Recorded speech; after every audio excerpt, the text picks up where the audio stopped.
Judul: Oyot Mimang, Misteri Gunung Slamet. Kisah seorang Dr. Rangga Wijaya, peneliti senior kehutanan yang ditugaskan dari Balai Konservasi Jawa Tengah untuk mendata vegetasi langka di lereng Gunung Slamet, menemukan spesies tumbuhan yang tidak tercatat dalam sains dan keilmuan manapun. Dalam ekspedisi ini, Dr. Rangga ditemani tim kecil yang berisi 3 orang, mendirikan kamp penelitian di tengah jalur konservasi yang ditutup untuk umum karena longsor. Tepatnya berada di lereng utara Gunung Slamet. Hutan hujan tropis basah dengan lembah-lembah dalam. Namun saat ia memulai mencoba penelitiannya, satu persatu timnya menghilang. Tumbuhan itu bukan hanya hidup, tapi juga melawan. Sebelum kita lanjut kisah ini, untuk kalian yang belum mengikuti channel ini, buruan subscribe sekarang juga. Dan jangan lupa untuk mengaktifkan tombol notifikasinya, agar kalian tidak ketinggalan kisah yang lebih menyeramkan. Saat itu, kabut turun lebih cepat dari biasanya di lereng utara Gunung Slamet. Di bawah langit kelabu yang terus-menerus diselimuti awan, Dr. Rangga Wijaya berdiri di tengah jejak tanah becek yang belum dilewati manusia dalam waktu yang lama. Di belakangnya, 3 orang rekan membawa carrier besar penuh alat penelitian. Peta topografi, kamera jebak, GPS manual, dan lembar-lembar pencatatan vegetasi. Mereka sudah berjalan 6 jam sejak meninggalkan pos terakhir. Jalur setapak yang mereka ikuti bahkan tak lagi ada di peta resmi. 15 menit lagi kita sampai di titik koordinat, kata Rian, asisten termuda, sambil mengecek alat GPS. Rangga mengangguk, matanya menyapu sekeliling. Pohon-pohon di sekitar mereka berdiri terlalu rapat. Diameter seolah menyimak. Angin tidak bergerak, tetapi daun-daun atas terdengar berdesir. Pelan seperti bisikan. Ia membuka catatan lapangan. 3 hari lalu, citra satelit dari rekan LIPI menunjukkan area vegetasi aneh di lembah tersembunyi di lereng utara Slamet. Warna hijau vegetasi di sana menunjukkan tingkat klorofil tinggi secara tidak wajar, membentuk pola membulat seperti luka menganga di tengah hutan. Tak ada jalur menuju ke sana. Tak ada laporan pernah masuk. Dan hari ini, mereka jadi tim pertama yang menginjakan kaki di tempat itu. Menjelang tengah hari, mereka tiba di area yang dituju. Sebuah cekungan lebar dikelilingi lereng tinggi. Tanahnya terlalu gelap, seperti terbakar, namun dingin saat disentuh. Di tengahnya tumbuh sebatang pohon tinggi tunggal yang aneh.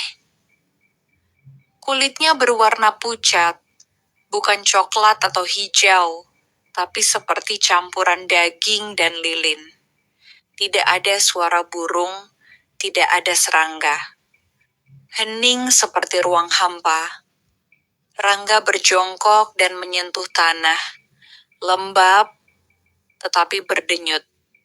Ia menarik tangannya cepat-cepat. Ini bukan tanah biasa, gumamnya.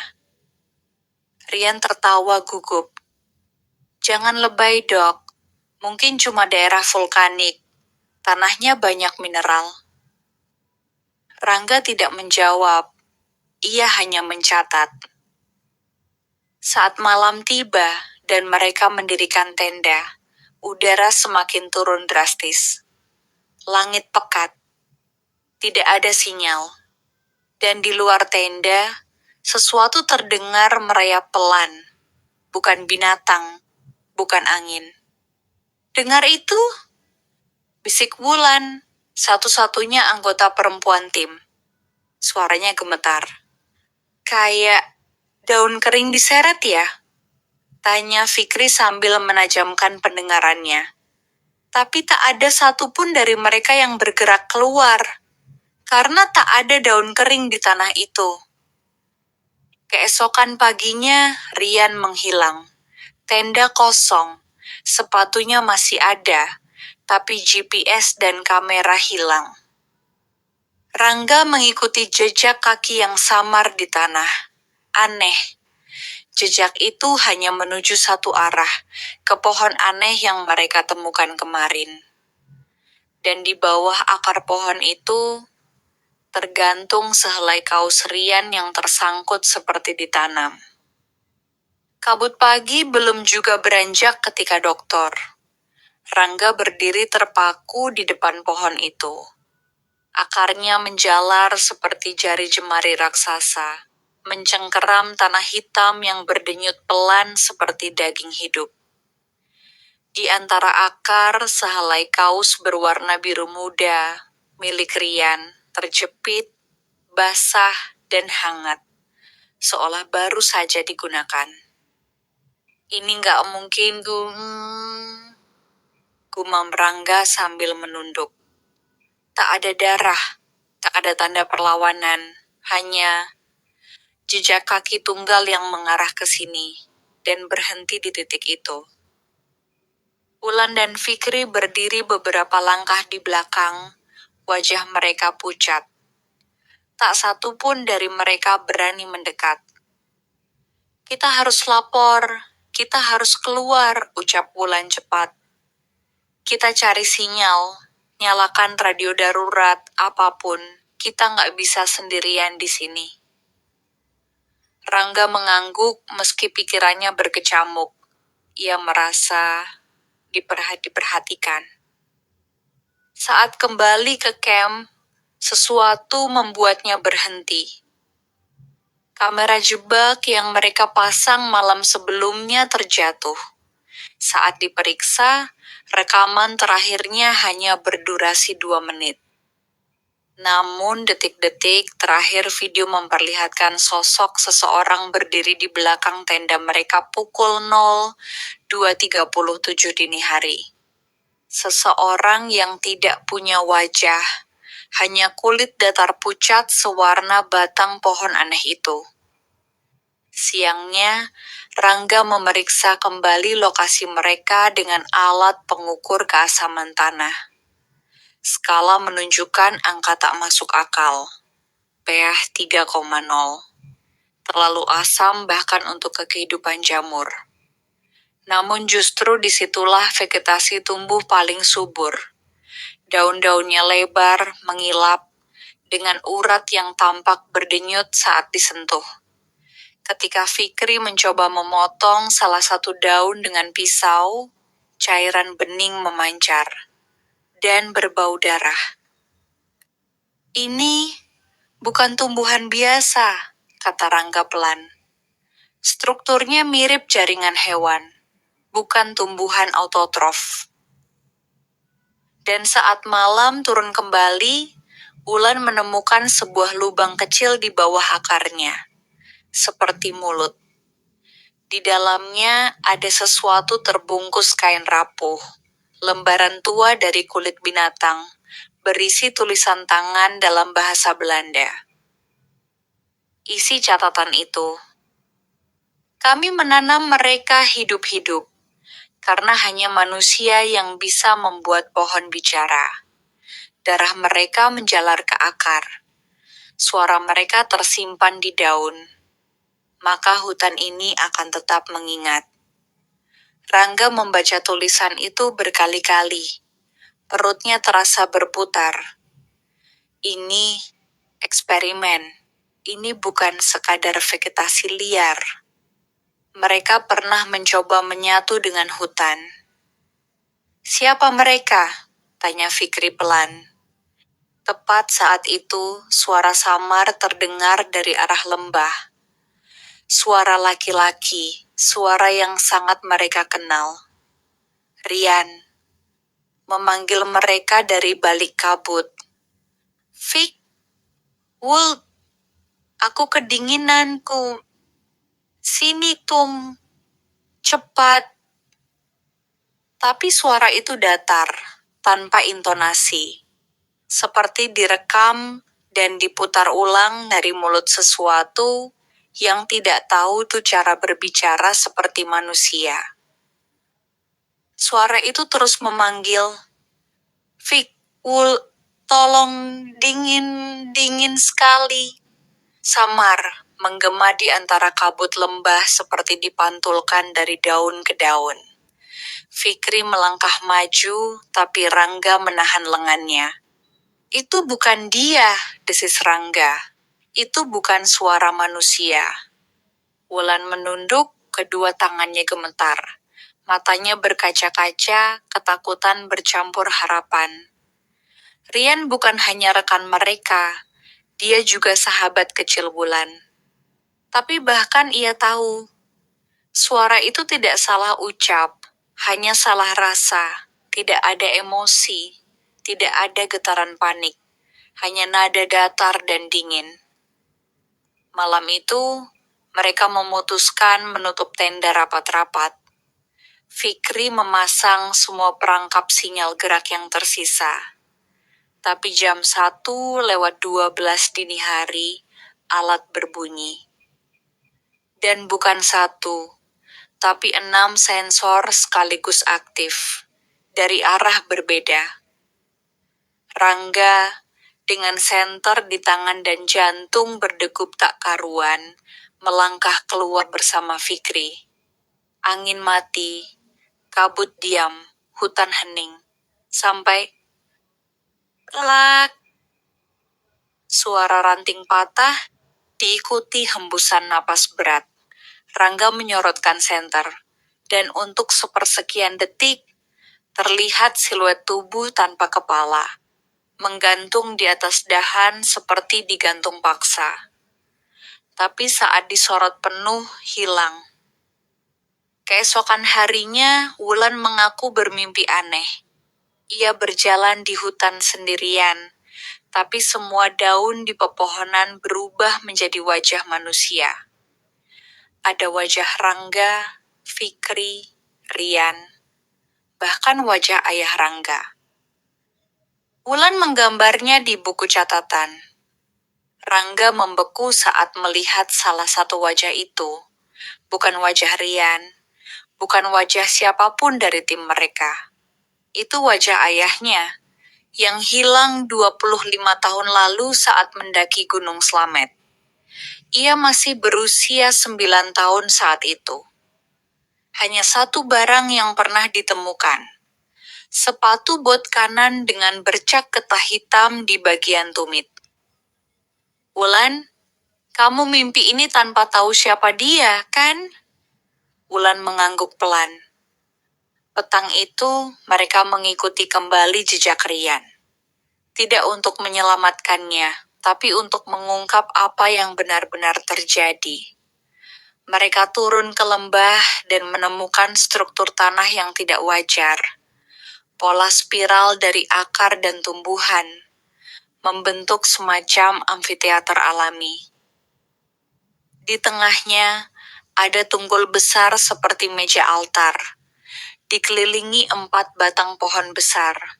Masing-masing tumbuh memutar ke arah dalam, seolah melihat pusatnya.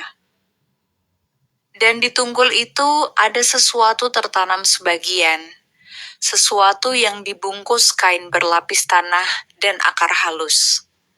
Fikri menariknya perlahan. Sebuah buku catatan lapangan tua dengan inisial di sampulnya. D. Baiwi. Rangga terdiam, lututnya lemas. Itu nama ayahku, Damar Wijaya. Di dalam buku itu tertulis, vegetasi ini merekam. Ia tumbuh bukan dari tanah, tapi dari rasa takut. Mereka tidak bisa mati, karena mereka telah menggantikan tubuh dengan akar dan jiwa dengan daun. Aku bisa mendengar mereka sekarang. Aku mengerti, tapi aku juga tahu, agar tak lupa mereka harus diberi makan. Rangga duduk sendiri di pinggir tunggul itu, buku ayahnya tergeletak terbuka di pangkuan. Hutan sekitar begitu sunyi, hanya terdengar napas pohon-pohon yang gemetar perlahan, seolah menghela dalam diam. Ia membaca kembali kalimat terakhir yang ditulis ayahnya 25 tahun lalu. Akar-akar ini menghisap lebih dari sekadar air. Mereka mengambil kenangan dan membiarkannya tumbuh kembali. Fikri dan Wulan menunggu di belakang, tak berkata apa-apa. Masing-masing mulai merasakan keanehan yang sama. Kenangan yang tidak mereka miliki mulai bermunculan dalam mimpi dan kilasan singkat. Seperti mengingat sesuatu yang tidak pernah mereka alami. Malam itu, Rangga bermimpi. Ia masih anak-anak, berdiri di pinggir jalan setapak. Ayahnya menuntunnya, tersenyum, lalu menunduk untuk membetulkan tali sepatu kecil Rangga. Di sekeliling mereka, pohon-pohon menjulang, dan suara angin menyapu dedaunan. Tapi angin itu berbisik, kau harus pilih melupakan atau menjadi bagian. Lalu tubuh ayahnya mulai membeku. Kulitnya merekah seperti batang kayu, matanya menguning, dan rambutnya tumbuh menjulur seperti akar. Ia berubah menjadi pohon di depan mata Rangga. Jangan cari aku, nak. Suara itu lirih dari celah batangnya. Kau bisa mengakhirinya, tapi kau harus memberi mereka sesuatu yang tak bisa ditanam. Pagi harinya, mereka menemukan sesuatu yang mustahil. Di sekitar tenda mereka, yang semalam aman, tumbuh 5 pohon kecil baru. Masing-masing berjarak persis seperti posisi tidur mereka. Dan di tengah salah satu batang pohon itu, terpahat samar wajah Fikri, sedang tertidur dengan mata terpejam. Fikri muntah di tempat. Ia mencoba mencabut pohon itu, tapi batangnya keras, seolah sudah tumbuh bertahun-tahun lamanya. Dan saat ia menyentuh bagian wajahnya sendiri yang terpahat, dadanya terasa sesak, seperti ada bagian dirinya yang tertinggal di sana. Rangga, kita nggak bisa keluar dari sini, Wulan berbisik. Mereka nggak biarkan kita bawa apa-apa pulang, bahkan ingatan. Lalu kenapa ayahku meninggalkan buku ini? Rangga bertanya balik. Mungkin karena dia ingin kamu kembali, agar kamu bisa menggantikan dia. Petang menjelang. Mereka duduk bertiga dalam diam di pinggir cekungan. Jauh di bawah, pola spiral akar dan tanaman makin jelas terlihat. Dan di tengah-tengahnya berdiri seseorang. Seseorang yang memakai jaket Rian. Tapi bukan Rian. Wajahnya kosong. Matanya hitam pekat. Ia berdiri mematung, dan daun-daun di sekitarnya bergerak seolah mengangguk atau menyambut. Lalu ia membuka mulutnya dan suara ayah Rangga keluar. Kau tahu apa yang harus kau tanam, Rangga? Tanamlah ingatanmu. Biarkan hutan mengingat untukmu. Dan di tangan sosok itu, sebuah kotak kecil dari logam tua. Bertuliskan inisial yang sama, D. Bowe. Rangga berdiri di tepi spiral akar, tubuhnya kaku menahan tekanan. Angin hutan mendadak berubah arah, seperti mengelilingi dirinya, menyusup ke balik pakaian, menusuk ke tulang, ke dasar jiwa. Di bawah sana, sosok berjaket Rian masih berdiri, tak bergerak, masih menggenggam kotak logam bertuliskan D.W. Liu. Kalau itu benar ayahmu, kenapa wajahnya seperti kosong? Fikri bertanya dengan suara gemetar. Bukan kosong, jawab Rangga pelan. Dia sudah jadi bagian dari sistem ini. Wajahnya bukan lagi miliknya. Itu wajah yang diingat oleh pohon. Wulan mendekat, wajahnya pucat tapi tegas. Semalam aku bermimpi lagi, Rangga. Tapi kali ini, aku melihat ibuku. Rangga menoleh.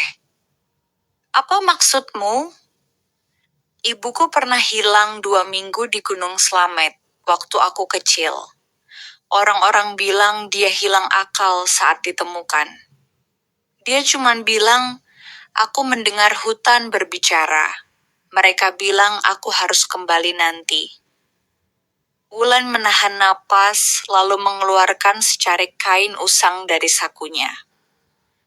Ini sobekan dari selendang ibuku. Kupakai sejak kecil. Tapi waktu pagi tadi kulihat lagi, ada yang aneh. Ia menunjukkannya. Di serat kain memuncul pola halus, seperti urat daun. Tapi urat itu membentuk kata. Waktu menanam sudah datang. Rangga mengambil keputusan. Mereka turun ke dasar spiral. Setiap langkah seperti ditelan hening. Aroma akar basah, daging busuk, dan getah memenuhi udara. Sosok Perian menatap mereka, atau lebih tepatnya menunggu. Rangga berdiri di hadapannya lalu mengambil kotak logam itu. Di dalamnya hanya ada satu benda. Segumpal akar kecil, berdenyut pelan seperti jantung. Bersamanya, selembar catatan tua. Tumbuhkan ini di dalam kenangan yang ingin kau tinggalkan. Ia akan hidup. Kau akan dilupakan, tapi ingatanmu akan menjaga yang lain. Dan kau tak akan pernah sendiri lagi. Jadi ini harganya? Fikri bertanya, suara pelan. Kalau kita ingin keluar dari sini, kita harus meninggalkan sesuatu? Bukan sesuatu, kata Rangga. Seseorang. Diameter angin pun tak bersuara. Lalu Wulan melangkah maju. Biar aku. Rangga tersentak. Jangan gila. Aku tidak gila. Aku sudah tahu sejak awal. Aku bukan datang ke sini untuk selamat. Aku datang ke sini untuk menyelesaikan sesuatu yang belum tuntas. Mungkin ibuku pernah menolak. Dan sekarang hutannya menagih. Ia meraih akar kecil itu. Kalau aku ditanam, pastikan aku diingat dengan benar. Bukan sebagai tumbuhan, tapi sebagai yang menutup lingkarannya. Rangga memeluk Wulan untuk pertama dan terakhir kalinya. Ia menggali tanah itu yang terasa hidup, hangat, dan memeluk jari-jarinya. Dengan lembut, ia menanam akar itu di bawah tunggul pohon yang kosong. Dan saat Wulan duduk di atasnya, pohon-pohon di sekeliling mulai berdengung. Suara seperti ribuan kenangan bercampur jadi satu. Tawa, jeritan, doa, tangis, lalu diam. Wulan perlahan menghilang. Rambutnya menjadi sulur. Jemarinya berubah menjadi tunas. Dan matanya terakhir kali memandang Rangga. Menangis namun tersenyum. Beberapa saat kemudian langit terbuka, kabut terangkat. Fikri menarik napas panjang. Ia bisa mendengar suara jangkrik, suara burung. Hutan kembali hidup. Dan saat mereka kembali ke jalur setapak, GPS kembali menyala. Beberapa bulan kemudian, Di ruang dosen Universitas Kehutanan, Rangga menyusun laporan akhir ekspedisinya, tapi ia hanya menulis satu kalimat. Beberapa tumbuhan tidak pernah mati, karena mereka tidak tumbuh dari tanah, melainkan dari kenangan manusia yang tak bisa dilupakan. Dan di pot tanaman kecil di sudut ruangannya, tumbuh sebuah pohon mungil dengan daun aneh berurat halus. Urat yang membentuk kata "Sob, aku masih di sini." Tamat. Untuk kalian yang mendengarkan kisah ini sampai selesai, dukung terus channel kami dengan klik like and subscribe. Jangan lupa untuk nyalakan tombol notifikasi agar kalian tidak ketinggalan kisah horor yang lebih mencekam.